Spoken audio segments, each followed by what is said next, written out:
Right, today we're removing the ERG valve, the exhaust gas recirculation valve or pump, or whatever you want to call it. Now the thing is about this is it's got to be done in a certain order. You have to do the back bolt first, then the front bolt. There's only two. You've got to make sure you do it in that order. It's right down there. So you have to get one of these.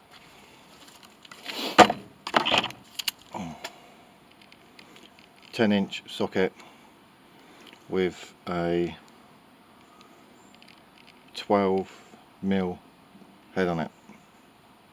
Lovely. Now once you've taken it off, because obviously I've already done it, you'll see something like this. This is a bit dirty, needs a nice clean.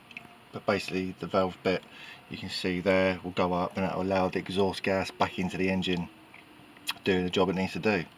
And if you can look down here, you'll see all the crud and horrible stuff down there. You can get some carb cleaner on it, and that'll come up nicely. And obviously put it back in, there's the reverse. Of how you got it out, look at that. If it focuses in, hang on, bear with me. There we go. It's horrible in there. But yeah, it's that simple. Give it a go, give it a clean out, you should see a difference. So how smooth engine runs. Give it a go, thank you very much.